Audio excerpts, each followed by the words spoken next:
In 2017, I got an email from a native chief, would you believe, in northern Quebec, inviting me to come over and visit his community. Turned out he'd heard a song of mine a long time ago that meant something to him. And so he picked me up in Montreal airport and we drove. We had dinner together that night, and next day we drove 500 miles north. Took about 12 or 13 hours. It was March, so the snow was taller than that house there. And during that trip, he told me his life story, and part of that story was about being sent to residential schools. So that's how I first encountered that, the fact that that had happened. I mean, it was so underground, and that was 2017. Then as time went by and I traveled around northern Canada and I literally went from Cape Breton all the way through over to British Columbia and met native peoples in various places who all had similar stories. And then a friend said to me about a movie called Indian Horse, which was about this issue. Turned out, got on a plane to go to another part of Canada, and showing on the plane was that movie. So it was almost like the issue was coming towards me.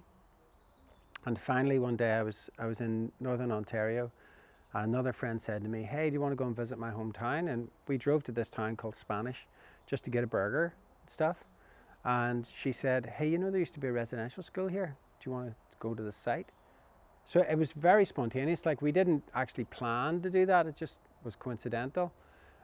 We went down the street to where the school used to be. The female school was still standing, although it was burned out.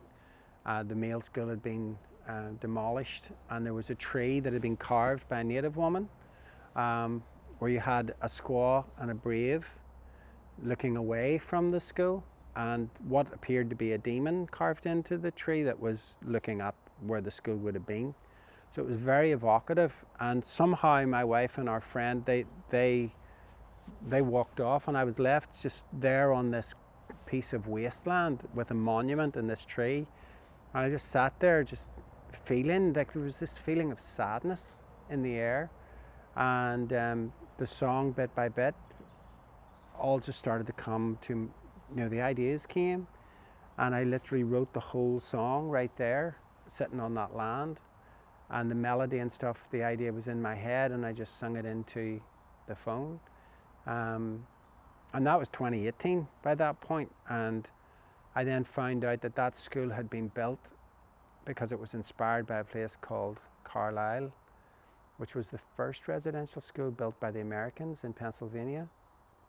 And the theory then, the progressive theory, would you believe, in an age when the only good Indian is a dead Indian, the progressive theory was kill the Indian, save the man.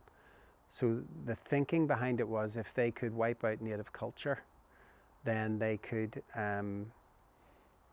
turn native people into white people, and that they would, if they grew them from children, that their culture would simply melt away and they would no longer be at odds with white culture.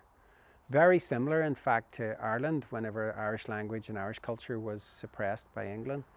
So the poignancy of all of that wasn't lost on me, and next thing I knew I was invited to an event in Carlisle and actually got to go to that place. And so by then I'd actually written another version of the song about Carlisle, Pennsylvania. Long before I'd even heard of the school there, I was looking to write an American version, and a Taino Arawak friend called Alex Castillo, he had sung the song from an American perspective. And he was able to perform the song there in Carlisle. And we went and we visited the graves of the children who had died in those schools.